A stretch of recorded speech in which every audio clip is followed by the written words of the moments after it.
The steam rose from the industrial-sized pots as Sarah Martinez ladled beef stew into yet another plastic tray.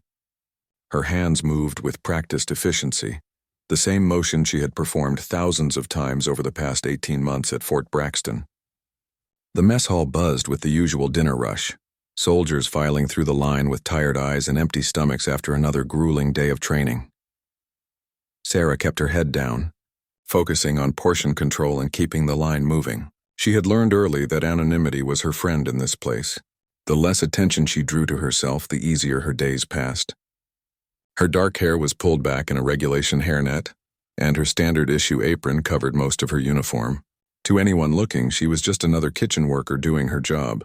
But Sarah wasn't just anyone.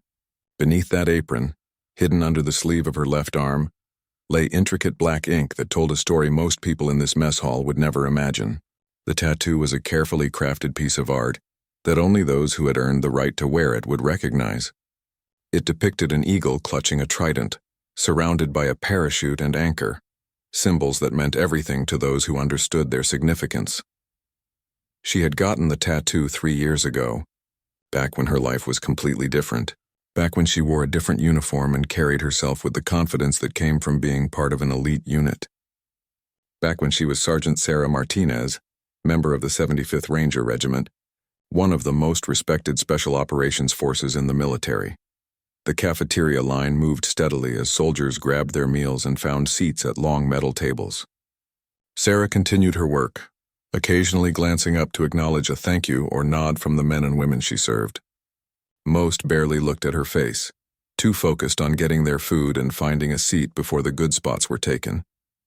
What they didn't know was that Sarah had once shared mess halls with soldiers just like them, but under very different circumstances. She had eaten MREs in the mountains of Afghanistan, shared cold rations during midnight reconnaissance missions, and celebrated successful operations with her team over whatever food they could scrounge up in remote forward operating bases. The transition from special forces to kitchen duty hadn't been her choice. A training accident had changed everything. During a routine parachute jump, her main chute had malfunctioned, and while her reserve opened successfully, the hard landing had damaged her back badly enough to end her operational career. The doctors said she was lucky to walk away with only chronic pain and limited mobility. Sarah knew they were right, but it didn't make the adjustment any easier. The military had offered her options: medical retirement with full benefits, or reassignment to a non-combat role if she wanted to continue serving. Sarah chose to stay. The uniform still meant something to her, even if she could no longer wear it in the capacity she had trained for. Kitchen duty wasn't glamorous, but it kept her connected to the military community that had become her family. As the evening wore on, Sarah noticed the usual mix of personnel making their way through the line: fresh recruits who still looked overwhelmed by military life, seasoned sergeants who moved with quiet authority, and the occasional officer checking on meal quality. She had become skilled at reading the hierarchy just by watching how people carried themselves and interacted with others. Tonight felt different somehow, though Sarah couldn't put her finger on why. Maybe it was the unusually large number of senior staff she had noticed throughout the day, or the heightened security presence around the base. Military installations always had an undercurrent of activity that civilian workplaces lacked. But today that current felt stronger than usual. Sarah wiped her hands on her apron and reached for another ladle as the next group of soldiers approached her station.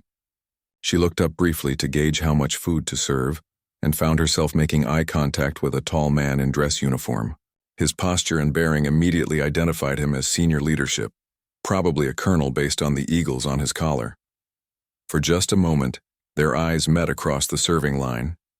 Sarah quickly looked back down at the food, focusing on filling the tray he held out. But something in that brief exchange felt significant, though she couldn't explain why. The colonel moved on without comment, but Sarah felt an odd sensation that she was being observed more carefully than usual. The rest of the evening passed normally. Sarah finished her shift, cleaned her station, and hung up her apron in the designated area. As she walked across the base toward her quarters, she reflected on how much her life had changed. The physical therapy sessions, the job retraining, the adjustment to a completely different daily routine. It had all been challenging in ways that combat never was. But she was still here, Still serving, still part of something bigger than herself. That had to count for something. As she reached her building, Sarah rolled up her sleeve slightly and glanced at the tattoo that remained hidden during her work hours. The ink was still dark and sharp, a permanent reminder of who she had been and what she had accomplished. Tomorrow would bring another day of kitchen duty, another shift of serving meals to soldiers who saw her as just part of the background. Sarah had made peace with that reality, or at least she thought she had. What she didn't know was that tonight's brief moment of eye contact with the colonel would set in motion a series of events that would change everything once again. Colonel James Morrison had spent 32 years in the Army, and in that time he had developed an eye for details that others missed. It came with the territory of Special Operations Command, the ability to notice things that didn't quite fit, to spot potential where others saw ordinary, to recognize signs that spoke to those who knew how to read them. That evening in the mess hall, something had caught his attention. As he moved through the dinner line, making his routine rounds to check on base operations and troop morale, he had glanced at the kitchen staff with the same cursory attention he gave most support personnel. But when he reached the serving station where a young woman was ladling stew, something made him look more carefully. It wasn't anything obvious at first. She kept her head down, worked efficiently, and appeared to be just another kitchen worker doing her job. But there was something in her posture, the way she moved, that seemed familiar. It was subtle, the precise way she handled the serving utensil, the alert way she held her shoulders despite appearing focused on her task, the controlled economy of movement that spoke of military training beyond basic requirements. When their eyes met for that brief moment, Morrison saw something that confirmed his instinct. There was intelligence there, and more importantly, there was recognition. Not recognition of him specifically, but recognition of rank, of military bearing, of the kind of assessment that soldiers learn to make instantly when encountering senior leadership. Most kitchen staff would be deferential but distant. This woman's brief glance held the automatic evaluation that came from operational experience. Back in his office after dinner, Morrison found himself thinking about the encounter. He pulled up the personnel files for mess hall staff, scrolling through names and service records until he found what he was looking for. Sarah Martinez, assigned to food service operations 18 months ago, but her file told a much more interesting story than her current position would suggest.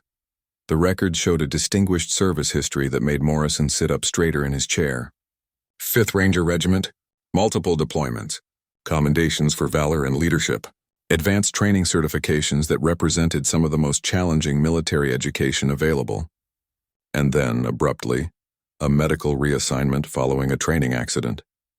Morrison leaned back in his chair, processing the information. He had commanded special operations units for over a decade, and he knew the type of soldier who earned admission to the Rangers.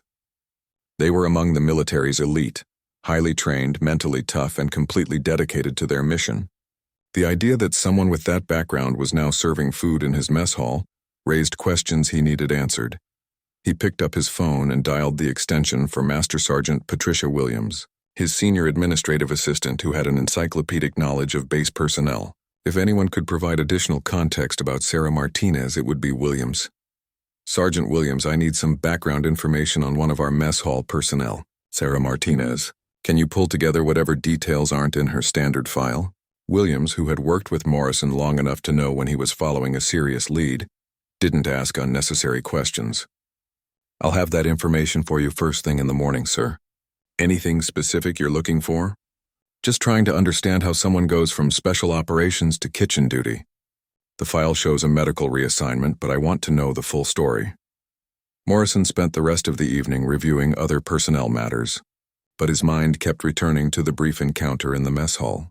In his experience, talent had a way of revealing itself, even when people tried to blend into the background. The military was full of remarkable individuals whose skills and experience weren't always being utilized to their full potential. The next morning, Williams knocked on his office door with a folder in hand. She had the efficient demeanor of someone who had completed a thorough investigation. Sarah Martinez, she began, settling into the chair across from his desk. 28 years old, originally from Texas, enlisted straight out of high school. Made it through Ranger School on her first attempt, which, as you know, sir, is unusual for anyone, particularly rare for women. Served with distinction for 6 years, including 3 combat deployments. Morrison nodded, encouraging her to continue. The accident happened during a training exercise at Fort Benning. Parachute malfunction resulted in a hard landing that damaged her spine. She spent 8 months in medical treatment and rehabilitation. Doctors cleared her for limited duty, but not for operational assignments. She requested reassignment rather than medical retirement. What's her current status? Any disciplinary issues, performance problems? Williams shook her head. Exemplary record since reassignment. Shows up early, works hard, no complaints from kitchen supervisors, but... She paused, choosing her words carefully. But what, Sergeant? From what I've gathered talking to her supervisor, she's overqualified for the position. She understands logistics, inventory management, and personnel coordination better than staff who have been doing this work for years. Her immediate supervisor mentioned that she's helped streamline several operational procedures, but she does it quietly, without drawing attention to herself. Morrison wasn't surprised. Special operations personnel were trained to analyze systems, identify inefficiencies, and implement improvements. Those skills didn't disappear just because someone was reassigned to a different role. Has anyone ever talked to her about other opportunities? Training programs, administrative positions, something that might make better use of her background? Not that I'm aware of, sir. I think most people see the current assignment and don't look deeper into her history. Morrison closed the file and stood up, walking to the window that overlooked the main parade ground. Soldiers were conducting morning PT, their synchronized movements a testament to discipline and training. Somewhere on this base, Sarah Martinez was probably starting another day of kitchen duty, her considerable skills and experience largely invisible to those around her. Sergeant Williams, I want you to arrange a meeting. Nothing formal, nothing that would make her uncomfortable. Just find a reason for her to come to headquarters.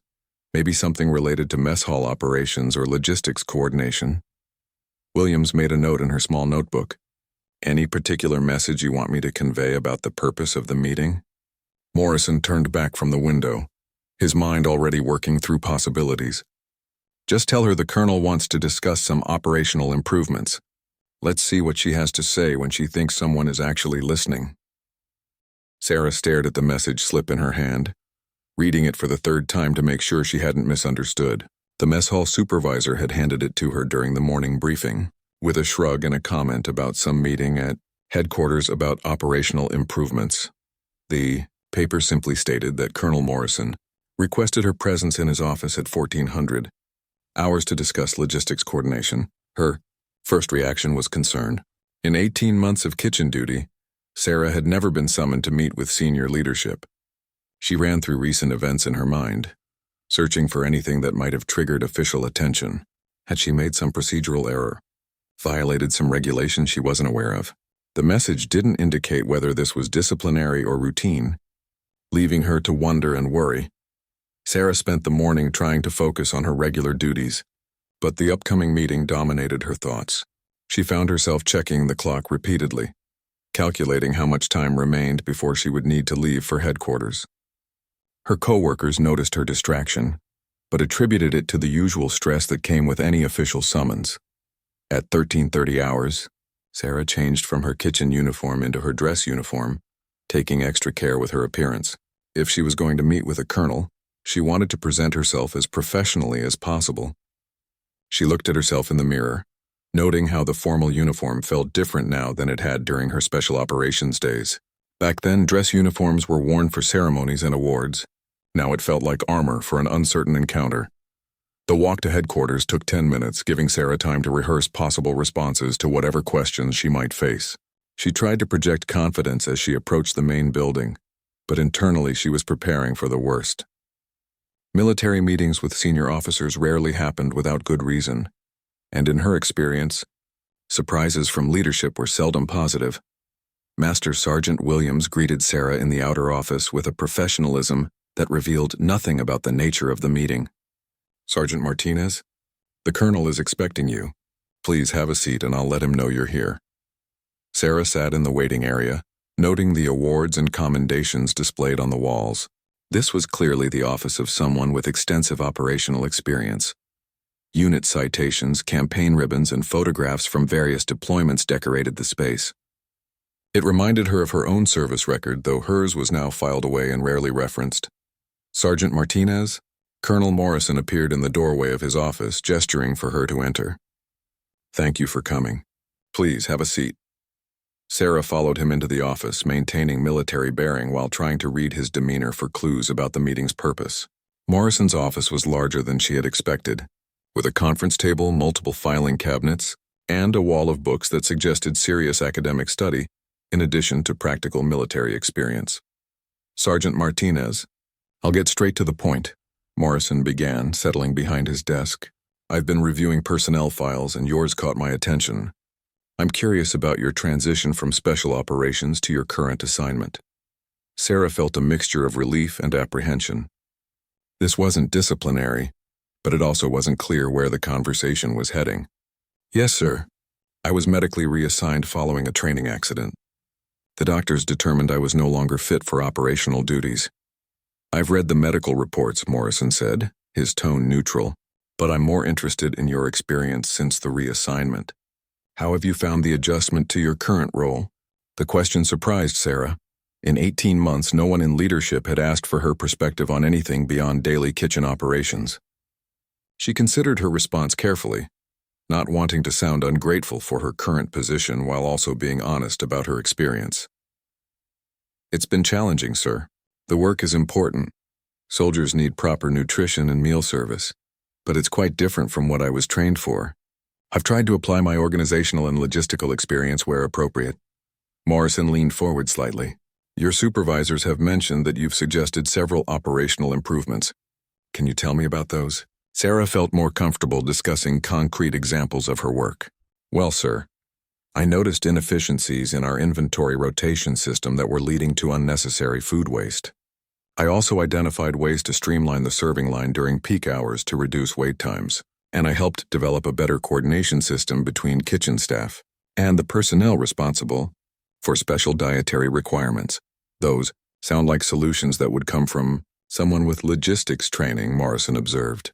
Have you considered pursuing additional education or training that might lead to different opportunities? I've thought about it, sir, but I wasn't sure what options might be available given my medical limitations. I focused on doing the best job possible in my current assignment. Morrison opened a folder on his desk and pulled out several documents. Sergeant Martinez, I want to share something with you. We're developing a new program here at Fort Braxton, a logistics and operational planning initiative that would benefit from someone with your background and experience. Sarah felt her pulse quicken. This conversation was taking a direction she hadn't anticipated. The program would involve coordinating between multiple units, managing complex supply chains, and developing efficiency improvements across various base operations. It would require someone who understands both the operational side of military missions and the practical challenges of support services. Morrison paused, studying Sarah's reaction. Your service record indicates you have exactly the kind of experience we need. Your current work has demonstrated that you can identify and solve operational problems. The question is whether you'd be interested in taking on a more challenging role. Sarah tried to process what she was hearing. After 18 months of feeling like her skills and experience were irrelevant, someone was suggesting that they might actually be valuable in a different context. Sir, I would definitely be interested in learning more about this opportunity. What would the program involve specifically? We're looking at developing a comprehensive base efficiency initiative. It would start with a detailed analysis of current operations across all departments: food service, maintenance, transportation, communications, everything. The goal would be to identify areas where we can improve performance, reduce costs, and better serve our personnel. Morrison stood up and walked to a wall map showing the base layout. The person leading this initiative would need to understand how all these different systems work together. They would need credibility with both operational units and support staff, and they would need the analytical skills to see problems that others might miss. Sarah found herself leaning forward, genuinely excited for the first time in months. This sounded like the kind of complex, meaningful work she had been trained for, adapted to her current capabilities. When would this program begin, sir? That depends partly on whether we can find the right person to lead it, Morrison replied with what might have been the hint of a smile. But if we can, it could start as early as next month. The weeks that followed Sarah's meeting with Colonel Morrison passed in a blur of preparation and anticipation. True to his word, The colonel had moved quickly to formalize the new logistics efficiency program, and Sarah found herself transitioning from kitchen duty to a role that utilized skills she thought she might never use again. Her first day in the new position felt surreal. Instead of reporting to the mess hall at dawn, Sarah walked into a small office in the administrative complex that had been designated as the program headquarters. The space was modest, a desk, computer, filing cabinets, and a large whiteboard. But it represented something she had almost given up hoping for, a chance to contribute meaningfully again. Morrison had been clear about expectations. The Base Efficiency Initiative was a pilot program that would be closely watched by higher command. Success could lead to implementation across multiple installations. Failure would likely end Sarah's career prospects and reflect poorly on Morrison's judgment in recommending her. The pressure was real, but Sarah welcomed it. Pressure meant that what she was doing mattered. Her first task was to conduct a comprehensive assessment of current base operations. This meant spending time with every department, observing workflows, talking to personnel at all levels, and identifying bottlenecks or inefficiencies that might not be apparent to those working within the systems daily. Sarah approached this challenge with the same methodical planning she had once applied to mission preparation. She developed detailed schedules for departmental visits, prepared questionnaires to ensure consistent data collection, and created tracking systems to organize her findings. It felt like coming home to herself in a way that kitchen duty never had. The motor pool was her first stop. Chief Warrant Officer Rodriguez, who managed vehicle maintenance operations, greeted her with polite skepticism. "Ma'am, I appreciate what you're trying to do, but we've been running this operation for 15 years. I'm not sure what improvements you're going to find that we haven't already thought of." Sarah had expected this reaction. Change initiatives often met resistance, particularly when they came from outsiders. But she had learned patience during her months in the kitchen, and she knew that earning credibility would take time.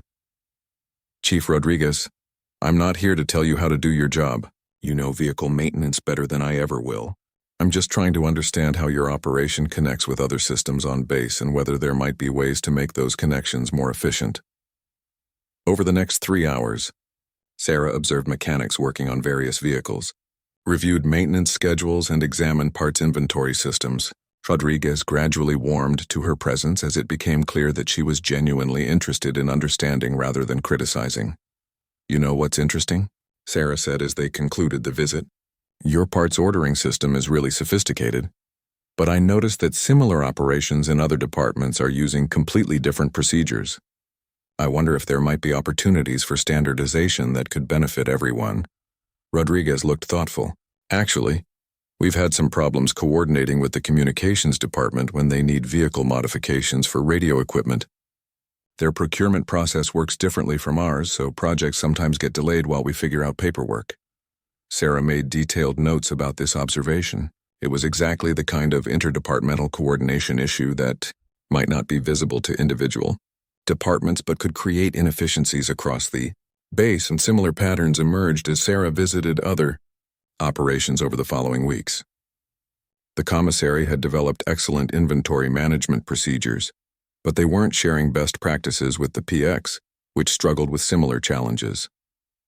The physical fitness facilities had created innovative scheduling systems to maximize equipment usage. But the same principles weren't being applied to training facilities that faced identical resource constraints. Most significantly, Sarah began to notice that many departments had developed workarounds for problems that could be solved more effectively through better coordination with other units. The communications section was maintaining its own small fleet of vehicles, because scheduling transportation through the motor pool was too complicated. The medical facility was storing excess supplies that could be useful to other departments, but there was no system for sharing surplus inventory. 3 weeks into her assessment, Sarah requested another meeting with Colonel Morrison to present her preliminary findings. She had filled dozens of pages with observations and had begun to see patterns that suggested significant opportunities for improvement. "Colonel, what I'm finding is that we have a lot of very good individual operations that aren't talking to each other effectively," Sarah began, using the whiteboard to illustrate her points. "Most departments have solved similar problems in different ways, which means we're duplicating effort and missing opportunities for standardization." Morrison studied the diagrams Sarah had drawn showing information and resource flows between departments. Give me a specific example. Transportation is a good case study, sir. The motor pool maintains the vehicle fleet, but 6 different departments have developed their own scheduling and request procedures. Some of these procedures conflict with each other, which creates delays and confusion. Meanwhile, several departments are maintaining their own small vehicle fleets to avoid the scheduling problems. Sarah moved to a different section of the whiteboard. But if we standardized the request and scheduling procedures and created better communication between the motor pool and user departments, we could probably eliminate the need for those separate fleets and improve service for everyone. What would that look like in practice? Sarah had been hoping he would ask that question. I'd recommend implementing a centralized scheduling system that all departments can access in real time. Users could see vehicle availability, submit requests electronically, and receive immediate confirmation. The motor pool could better predict demand and schedule maintenance during low usage periods. Morrison was quiet for several minutes, studying Sarah's analysis. This is good work, Sergeant Martinez. How many other areas have you identified with similar potential for improvement? Sarah felt a surge of confidence. At least 12 major opportunity areas, sir, and probably twice that many smaller efficiency improvements. The potential impact is significant. All right, Morrison said, standing up from his chair. I want you to develop detailed implementation plans for your top 3 recommendations. Include timelines, resource requirements, and metrics for measuring success. If these look as promising as your initial analysis suggests, we'll move forward with pilot implementations. As Sarah gathered her materials to leave, Morrison added one more comment that stopped her at the door. Sergeant Martinez, I want you to know that your work is being noticed at levels above my command. The base commander has asked for regular updates on this program, and there's interest from the Pentagon in expanding successful efficiency initiatives across multiple installations. Sarah felt a mix of excitement and nervousness. Success in this program could open doors she had thought were permanently closed, but it also meant that failure would be very public and career-ending. I won't let you down, sir. I don't think you will, Morrison replied. And Sergeant Martinez, make sure you're documenting everything carefully. If this program succeeds, you're going to be explaining it to a lot of senior officers who will want to understand exactly how you achieved these results. 6 months into the efficiency program, Sarah's small office had transformed into a nerve center of base-wide improvement initiatives. The walls were covered with flowcharts, implementation timelines, and progress metrics that tracked the success of various pilot programs. What had started as a modest experiment was now generating results that exceeded everyone's expectations, including Sarah's own. The transportation scheduling system had been the first major success. Within 8 weeks of implementation, vehicle utilization rates increased by 30% while scheduling conflicts dropped to almost zero. The motor pool chief, Rodriguez, had become one of Sarah's strongest advocates, regularly volunteering his department for additional efficiency trials.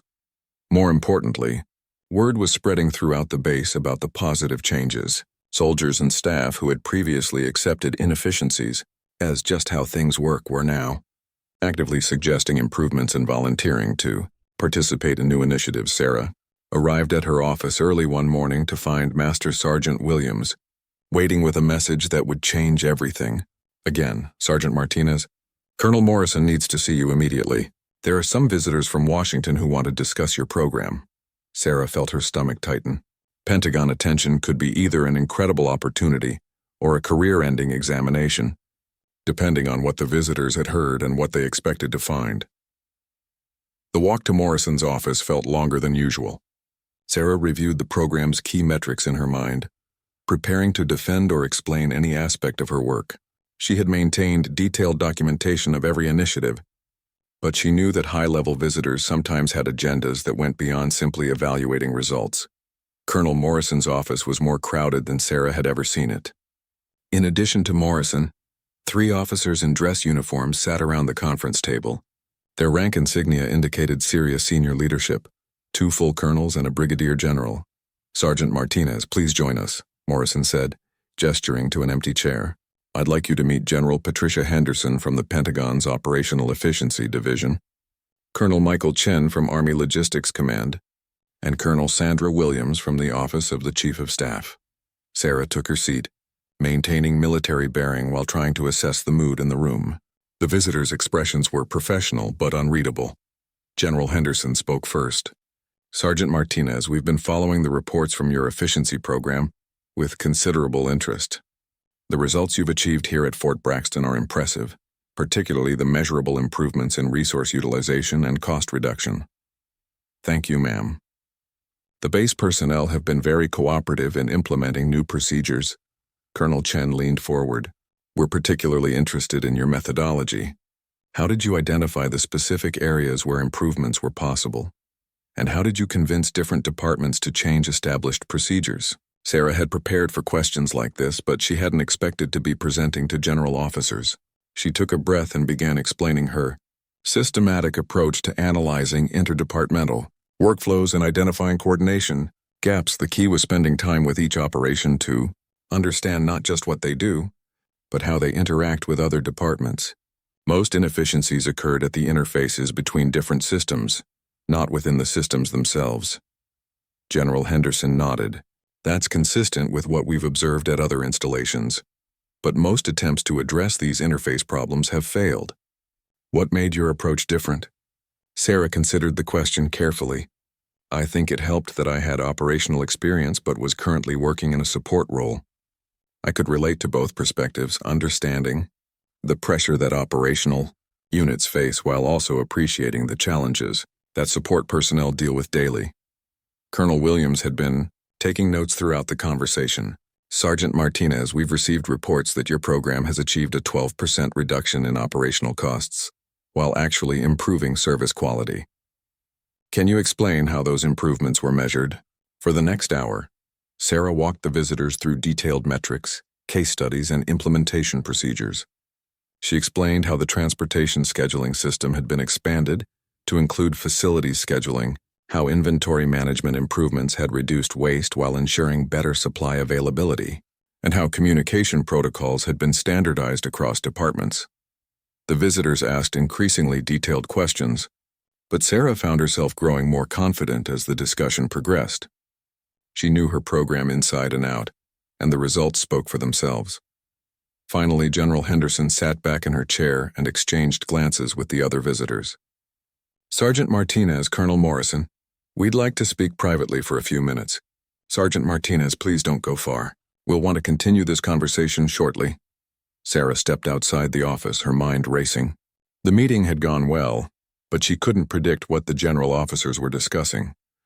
Pentagon visits to review local programs were rare, and she suspected this conversation would determine not just the future of her efficiency program, but potentially her entire career trajectory.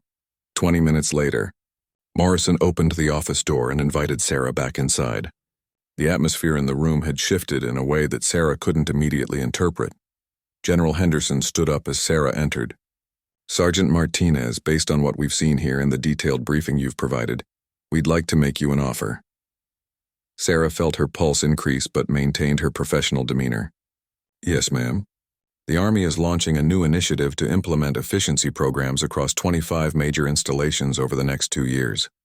We need someone to lead the program development, train implementation teams, and oversee the rollout process."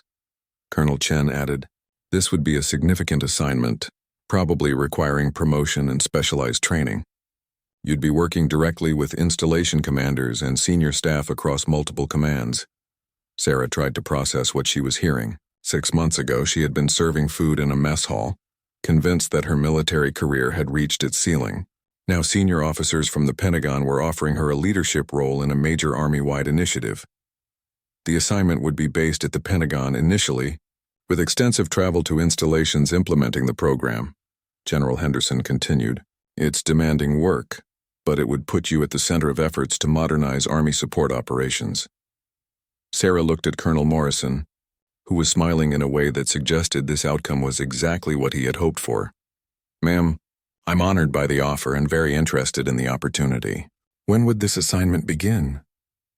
"We'd want you to start with a planning phase in Washington next month. There would be additional training and preparation before you begin working with installation teams, but we're moving quickly on this initiative." General Henderson handed Sarah a folder. "These are the preliminary details. Review them carefully and let Colonel Morrison know your decision within 48 hours. I should mention that this opportunity comes with promotion to Staff Sergeant and eventual assignment to the Army Logistics career field. As the visitors prepared to leave, Colonel Chen shook Sarah's hand. Sergeant Martinez, what you've accomplished here demonstrates exactly the kind of innovative thinking the Army needs. I hope you'll accept this assignment. After the Pentagon delegation left, Sarah found herself alone with Colonel Morrison in his office, trying to comprehend how dramatically her life was about to change again. Colonel, I don't know how to thank you for this opportunity, Morrison smiled. Sergeant Martinez, I just recognized what was already there. You earned this opportunity through your own work and dedication. The question now is whether you're ready for the next challenge. Sarah looked down at the folder containing details of her potential new assignment, then at the Special Forces tattoo visible beneath her rolled-up sleeve. For the first time in over a year, she felt like the person she had been trained to be was aligned with the work she was being asked to do. Yes, sir. I'm ready. The Pentagon building was even more imposing than Sarah had imagined. As she walked through the seemingly endless corridors toward her first day at the Army Logistics Command, she reflected on how much her life had changed in just 3 months. The promotion to Staff Sergeant had been processed with remarkable speed, and her new assignment came with responsibilities that still felt almost surreal. Her new office was located in the E-Ring, close to senior leadership offices and far from the modest workspace she had occupied at Fort Braxton. The nameplate on her door read, SSG Sarah Martinez, Director, Base Efficiency Implementation Program, a title that carried weight. She was still learning to appreciate. General Henderson had assigned Sarah to a team of logistics specialists and program managers who would be responsible for adapting the Fort Braxton efficiency model to installations with different missions, sizes, and operational requirements. It was complex work that required understanding not just the technical aspects of improving operations, but the political and cultural challenges of implementing change across diverse military communities. Sarah's first major assignment was to develop implementation procedures for Fort Campbell, home of the 101st Airborne Division. The installation was significantly larger than Fort Braxton, with more complex operational requirements and a tradition of independence that made change initiatives particularly challenging. She spent 2 weeks at Fort Campbell, conducting the same kind of detailed operational assessment she had performed at Fort Braxton, but on a much larger scale. The scope was intimidating: dozens of departments, multiple mission sets, and thousands of personnel whose daily routines would be affected by any efficiency improvements. But Sarah discovered that her Fort Braxton experience had prepared her well for this challenge. The patterns of inefficiency were remarkably similar across installations, even when the specific operations were different. Communication gaps between departments, duplicated systems, and resource coordination problems appeared everywhere she looked. More importantly, Sarah found that her combination of operational experience and recent assignment to support roles gave her credibility with personnel at all levels. When she explained efficiency improvements to motor pool mechanics, they trusted that she understood their challenges because she had worked similar jobs. When she briefed senior officers on resource optimization, they respected her because of her special operations background and recent success at Fort Braxton. The Fort Campbell pilot program launched 4 months after Sarah's Pentagon assignment began. The installation commander, Major General Roberts, had initially been skeptical about efficiency initiatives developed by outsiders, but he became a strong supporter after seeing early results from the transportation scheduling system. Staff Sergeant Martinez, General Roberts said during a progress review meeting, I have to admit I was doubtful when they told me a former kitchen worker was going to revolutionize our base operations. But these results are impressive enough that I'm wondering what other installations are missing by not implementing similar programs. That comment would prove to be prophetic. Word of the Fort Campbell success spread quickly through military leadership channels, and Sarah found herself receiving requests to accelerate implementation timelines at other installations.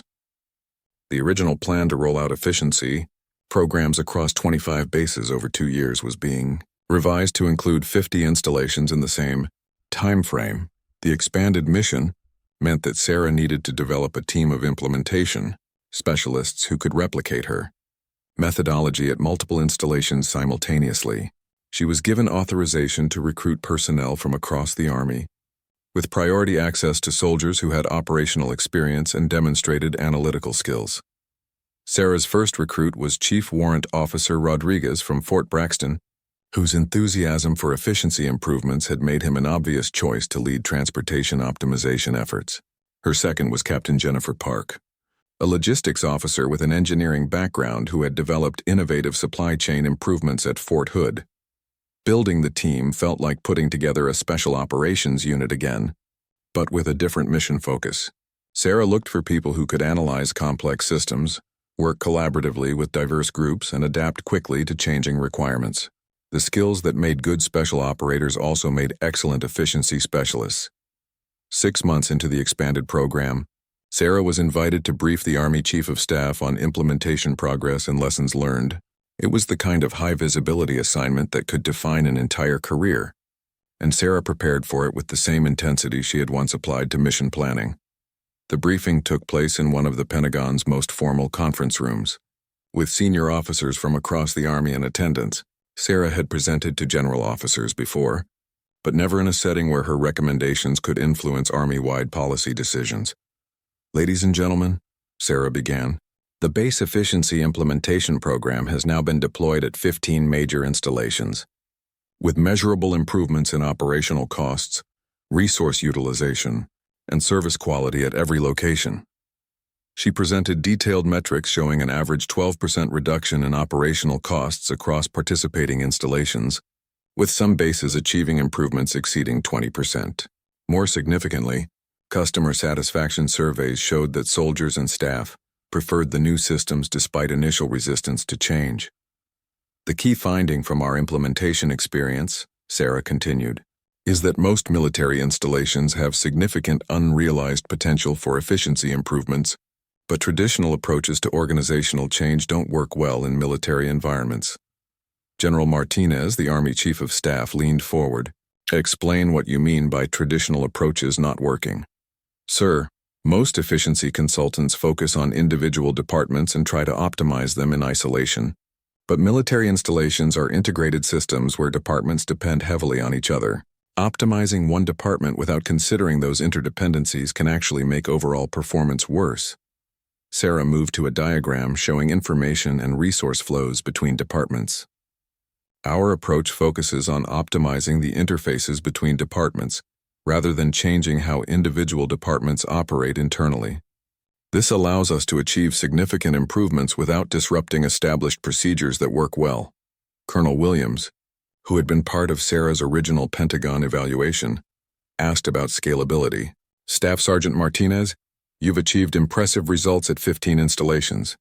Can this approach work at all Army installations, including smaller bases and specialized facilities?" Sarah had been expecting this question. "Ma'am, we've successfully adapted our methodology to installations ranging from large combat training centers to small administrative facilities. The specific improvements vary, but the underlying principles apply universally." The briefing concluded with the Chief of Staff authorizing expansion of the program to include all major Army installations over the next 3 years. Sarah would be promoted to Sergeant First Class and given command of a 50-person implementation team with a budget that reflected the program's strategic importance. As Sarah gathered her materials after the briefing, General Henderson approached her with a comment that brought her full circle to her journey from kitchen duty to Pentagon leadership. "Sergeant First Class Martinez, I want you to know that your success has been noticed at the highest levels of Army leadership. You've demonstrated that talent and capability can be found in unexpected places, and that the right opportunities can transform careers in remarkable ways." Sarah thought about Colonel Morrison, who had recognized her potential when she was serving food in a mess hall. She thought about the Special Forces tattoo hidden beneath her dress uniform sleeve, which now seemed less like a memorial to a lost career and more like a foundation for a new one. "General, I've learned that every assignment teaches you something valuable, even when it doesn't feel that way at the time. Everything I learned in special operations and everything I learned in kitchen duty contributed to what I'm able to do now." Henderson smiled. "That's exactly the kind of perspective we need in leadership positions, Sergeant First Class. I suspect this is just the beginning of your impact on Army operations.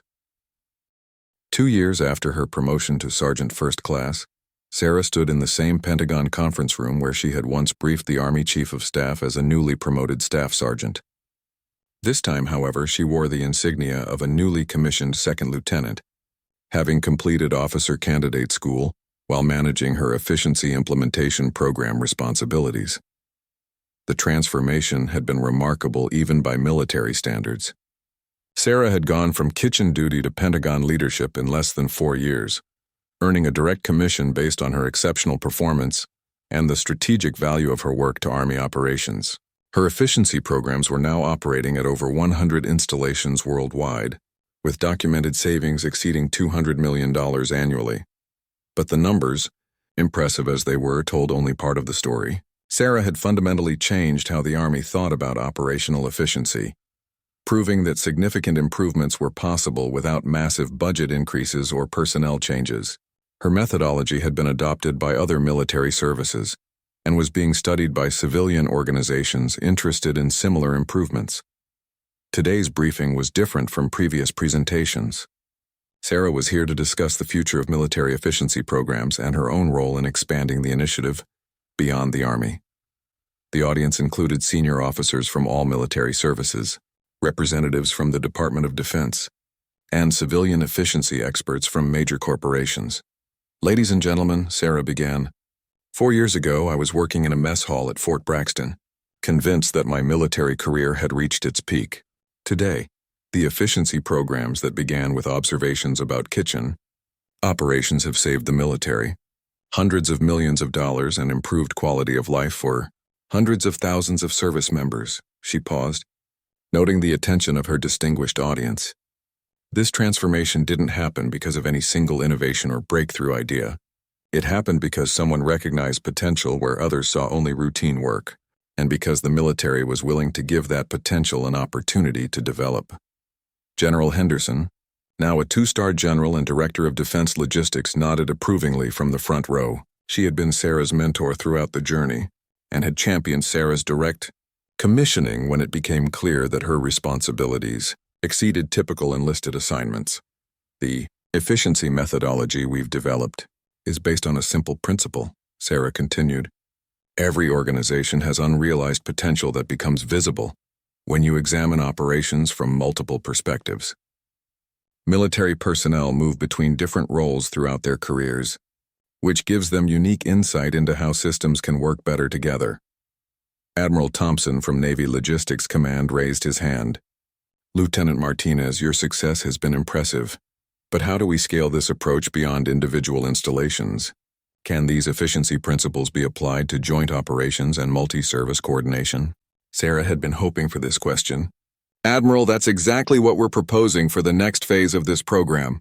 We've identified significant opportunities for efficiency improvements in joint operations, particularly in logistics coordination between services and with civilian contractors. She moved to a presentation slide showing resource flows between Army, Navy, Air Force, and Marine Corps operations during recent deployments. Each service has optimized its own systems, but we're often duplicating effort and missing opportunities for coordination when we work together. Colonel Chen, now working at Defense Logistics Agency headquarters, leaned forward. Lieutenant Martinez, what would joint efficiency implementation look like in practice? Sir, we would start with pilot programs at installations where multiple services operate together. Joint bases, deployment staging areas, and major training facilities would be ideal testing grounds. The methodology would be similar to what we've used for individual installations, but focused on inter-service coordination rather than interdepartmental coordination. The discussion that followed was extensive and detailed. Representatives from each service described specific coordination challenges they faced during joint operations, many of which paralleled the departmental interface problems Sarah had originally identified at Fort Braxton. Secretary of Defense Patricia Williams, who had been quietly observing the discussion, finally spoke. Lieutenant Martinez, I want to understand the broader implications of what you're proposing. Are you suggesting that efficiency improvements could affect our overall military readiness and capability? Sarah felt the weight of the question. This was the moment when her work would either be recognized as strategically significant or dismissed as useful but limited administrative improvement. Madam Secretary, I believe efficiency improvements directly enhance military readiness in several ways.